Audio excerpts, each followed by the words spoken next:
ወንጌልን ይቀበላሉ?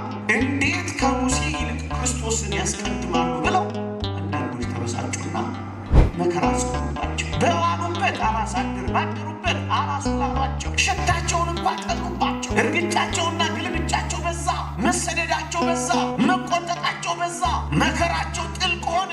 ያሳድዷቸው ጀመር። መከራው በዛባቸው።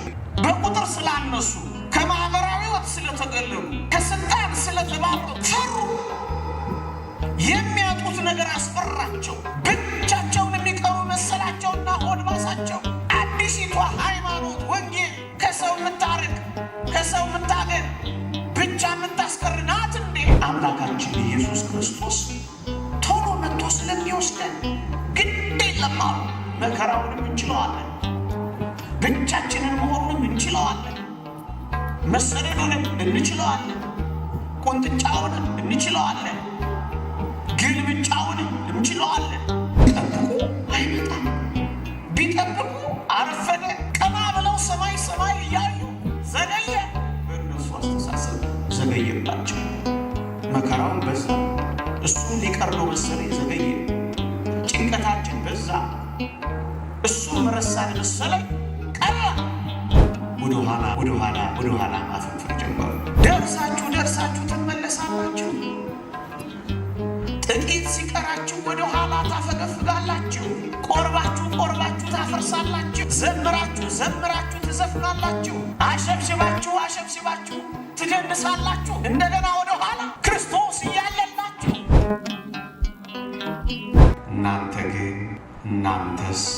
እናንተማ ወደ ሕያው እግዚአብሔር ከተማና ወደ ጽዮን ተራራ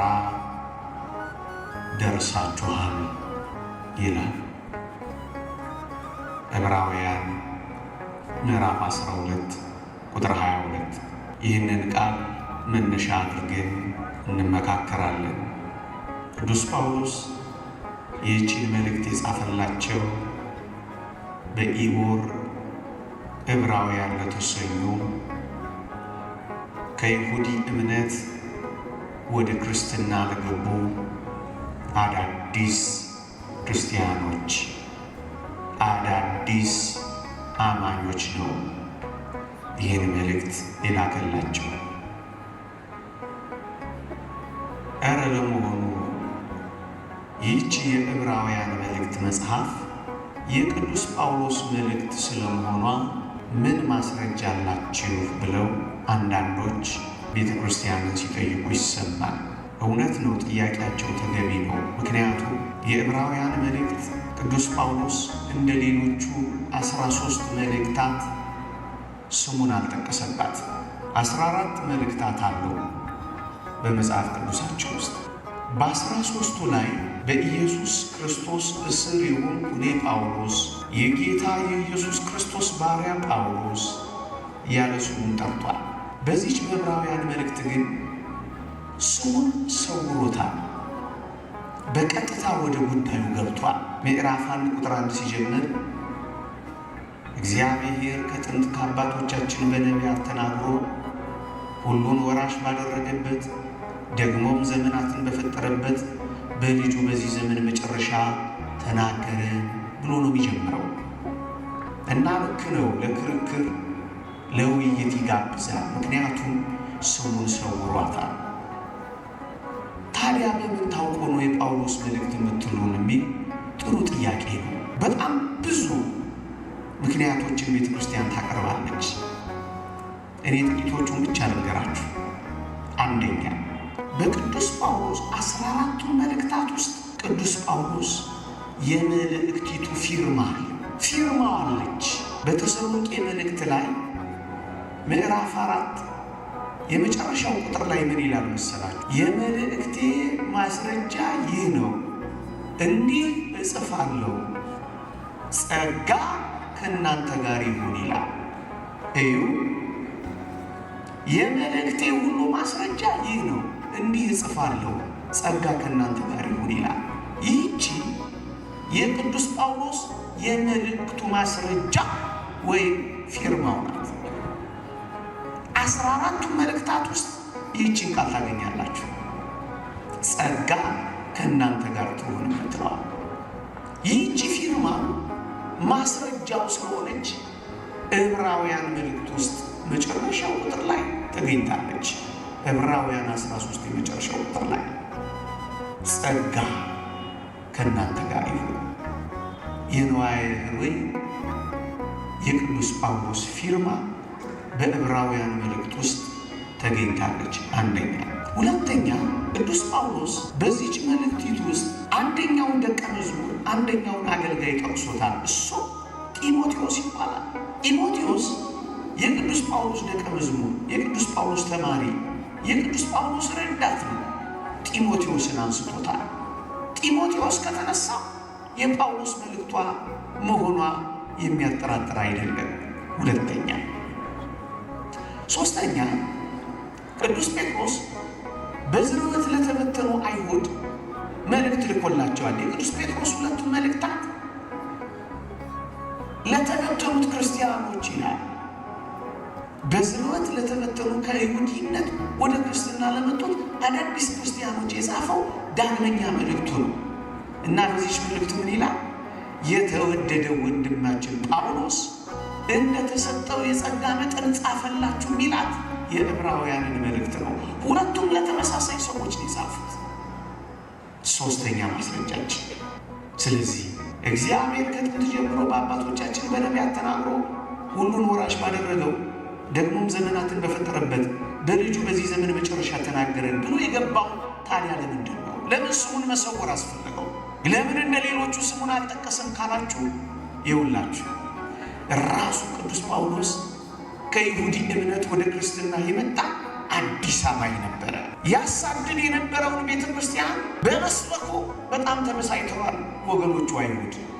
መቼ አግኝተህ ነው በገደል ነው የሚሉት ሆነዋል። ይህችን የምስራች በስሙ ቢልክ ማን ያነባታል? ማን ይመለከታታል? ፍየል ከመድረሷ ቅጠል መበጠሷ ብለው መልእክቲቱን ሳያነቡበት እንዳይቀሩ ስሙን ሰውሯታል። ስራው እንጂ እውነቱ እንጂ እምነቱ እንጂ ምን አለ ስሙን ቢሰውረው? ስም ምን ያደርግልናል? ዝና ምን ያደርግልናል? ስሙን ሰውሮ አምላኩን አክብሮ ቢያስተምር ነው እውነቱም ይበራላቸው። እናም ስሙን ሰውርባቸው። በእኔ በመበሳጨታቸው በእኔ በመናደዳቸው ምክንያት ለምን ወንጌልን ይወርውሯታልና ስሙን ራሱ ወረወረው። ምን ያደርግልኛል? እኔን ባያውቁኝ ይሻለኛል፣ እግዚአብሔርን ይወቁት እንጂ አለ። ምን እናደርጋለን እኛ ብንታወቅ እግዚአብሔር በእኛ ካልታወቅ? አእምሩ ከመተሰባ እግዚአብሔር በጻድቁ ይላል። እግዚአብሔር በጻድቁ እንደተገለጠ ወቁ ይላል። እግዚአብሔርን የማይገልጥ አገልግሎት ምን አገልግሎት ነው? እግዚአብሔርን የማያሳይ ማንነት ምን ማንነት ነው? ጳውሎስን ተመልከቱ። ራሱን ጭንጋፍ አድርጎ ስሙ እንኳን እንዳይጠራ ሰውሮ ነው የሚያገለግለው። የዘመናችን አገልግሎት እንዲህ ይሆን? ክርስቲያኖች እውነቱን ነው ያሰባኪ እግዚአብሔርን የማያውቁ የእግዚአብሔር አገልጋዮች አሉ። እግዚአብሔርን እያወቅን ይሆን የምናገለግለው? ይህንን የቅዱስ ጳውሎስ ስሙን መሰወር የሚያስተምር መልእክቲቱ ትጉላ እንጂ እሱ ቢቆስስ ግድ የለው። በጣም አስደናቂ እኮ አገልጋዮች ናቸው። ክብሩ ለወንጌሉ እንጂ ለስሙ አይደለም። ለስሙ አይቆምም። ሲታማ አያስተባብልም። ከሁሉ ለማንስ ጭንጋፍ ነው የሚለው። እውነት ወንጌልን የሚያገለግል እንዲህ ነው። ለዚህ ነው ስሙን የሰወረው። አንደኛ መልእክቲቱ የቅዱስ ጳውሎስ ናት። ሁለተኛ ለማን የተጻፈው? ከይሁዲ እምነት ወደ ክርስትና ለመጡ አዳዲስ አማኞች ነው። ሶስተኛ ስሙን በምን ምክንያት ሰወረው? ወንጌል እንድትሰፋ ነው። እሱን ስለጠሉት ወንጌልንም እንዳያባርሯት ሰውቶ ነው። አራተኛ በምን ምክንያት ነው የጻፋት ይህችን የዕብራውያን መልእክት? አንደኛ እነዚህ አዳዲስ አማኞች ናቸው ብያቸዋለሁ። ከይሁዲ እምነት ወደ ክርስትና የመጡ አዳዲስ ክርስቲያኖች ናቸው። ነገር ግን አንድ ነገር ገጠማቸው። ምን ገጠማቸው መሰላችሁ? ክርስቶስን በማመናቸው ወንጌልን በመቀበላቸው ከኦሪት ወደ ወንጌል ፈቀቅ በማለታቸው ከበጉ፣ ከፍየሉ፣ ከላሙ፣ ከዋኖሱ፣ ከጨረባው መስዋዕት ወደ ክርስቶስ ሥጋና ደም በመምጣታቸው ከግዝረት ወደ ጥምቀት በመሸጋገራቸው አይሁድ ከፋቸው። አንዳንድ ክርስቲያኖች ወደ አዲሲቱ ሃይማኖት ወደ ክርስትና በመምጣታቸው አብዛኞቹ አይሁድ ተናደዱባቸው። እንዴት ወንጌልን ይቀበላሉ? እንዴት ከሙሴ ይልቅ ክርስቶስን ያስቀድማሉ? ብለው አንዳንዶች ተበሳጩና እነዚህ አዳዲስ ከይሁዲ እምነት ወደ ክርስትና የገቡ አዳዲስ ክርስቲያኖች ላይ መከራ ጽኑባቸው። በዋሉበት አላሳድር ባደሩበት አላስውላሏቸው። ሽታቸውን እንኳ ጠሉባቸው። እርግጫቸውና ግልምጫቸው በዛ፣ መሰደዳቸው በዛ፣ መቆጠጣቸው በዛ፣ መከራቸው ጥልቅ ሆነ። ያሳድዷቸው ጀመረ። መከራው በዛባቸው። አንደኛ። ሁለተኛ ከመከራው ጋር ከማህበራዊ ሕይወት ያገሏቸው ጀመረ። ከምኩራብም ያባረሯቸው ጀመረ። ፍቅራቸውን ይነፍቋቸው ጀመረ። እነሱ አምነዋል። ያላመኑ ቤተሰቦቻቸው ግን ብዙ ናቸው እና ምን ማለት ጀመሩ? እንዴ እኛ ጥቂቶች ብቻ የምናመልካት ሃይማኖት ናት እንዴ? ወንድሞቻችን እንኳ ያመልኳት ብለው ስጋት ገባቸው። በቁጥር ስላነሱ፣ ከማህበራዊ ሕይወት ስለተገለሉ፣ ከስልጣን ስለተባረሩ ፈሩ። የሚያጡት ነገር አስፈራቸው። ብቻቸውን የሚቀሩ መሰላቸውና ሆድ ባሳቸው። አዲሲቷ ሃይማኖት ወንጌል ከሰው የምታርቅ ከሰው የምታገል ብቻ የምታስቀር ናት እንዴ አሉላችሁ። እናስ ወደ ኋላ ማፈግፈግ ጀመሩ። መከራው በዛ፣ ብቻችንን ሆን ተገለልን እና እንዴት ከእንግዲህ ወደፊት እንሄዳለን አሉና ወደ ኋላ ማፈግፈግ ጀመሩ። ሁለተኛ። ሶስተኛ መከራው ይብዛ፣ መሰደዱም ይብዛ፣ መገለሉም ይብዛ፣ ብቻችንን እንሆን ግድ የለም አሉ። አንድ ተስፋና መጽናኛ ነበራቸው። እሱ ምን ነበር? አምላካችን ኢየሱስ ክርስቶስ ቶሎ መጥቶ ስለሚወስደን ግድ የለም አሉ። መከራውንም እንችለዋለን፣ ብቻችንን መሆኑንም እንችለዋለን፣ መሰደዱንም እንችለዋለን፣ ቁንጥጫውንም እንችለዋለን፣ ግልብጫውንም እንችለዋለን፣ ጡንጫውንም እንችለዋለን። ምክንያቱም አምላካችን ቶሎ መጥቶ ስለሚወስደን ከመከራው ቶሎ እንገላገላለን ብለው አስበው ነበር። ሲጠብቁ አይመጣም፣ ቢጠብቁ አረፈደ። ቀና ብለው ሰማይ እያዩ ዘገየ። በእነሱ አስተሳሰብ ዘገየባቸው። መከራውን በዛ፣ እሱም ሊቀር ነው መሰለኝ ዘገየ። ጭንቀታችን በዛ፣ እሱም ረሳን መሰለኝ ቀረ። ታዲያ ምን አለን ከእንግዲህ ወዲህ አሉላችሁና ወደ ቀደመችቱ ሃይማኖታቸው ትተዋት ወደ መጡት ሕይወታቸው መመለስ ጀመሩ። ካመኗት እምነት፣ ከሚመላለሱባት ሕይወት፣ ከደረሱባት ማይረን መመለስ ጀመሩ። ወደኋላ ማፈግፈግ ጀመሩ። እናም ቅዱስ ጳውሎስ ይህን ሲሰማ ይህችን የዕብራውያን መልእክት ጻፈላቸው። ምን አላቸው? እንዴ ደርሳችኋል እኮ አላቸው። ደርሳችሁ ትመለሳላችሁ። ጥቂት ሲቀራችሁ ወደ ኋላ ታፈገፍጋላችሁ። ቆርባችሁ ታፈርሳላችሁ። ዘምራችሁ ትዘፍናላችሁ።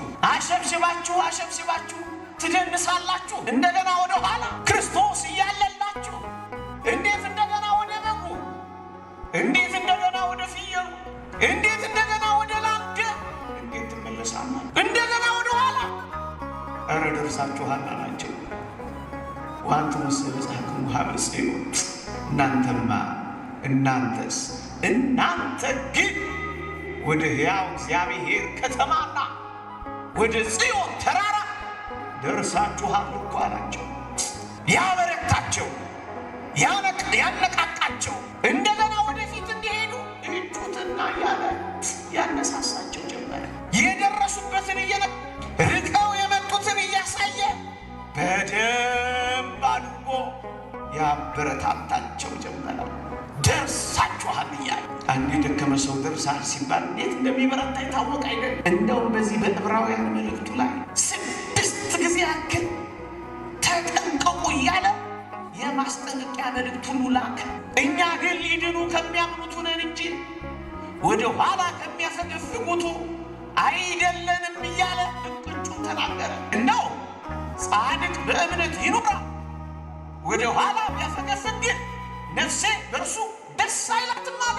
ፍርሃታቸው ይቀራል ብለው ነበረ። ሊመጣ ያለው ይመጣል አይዘገይም አላቸው። እቅጩን ነገራቸው። በዋናነት ግን አጉልቶ ደርሳችኋል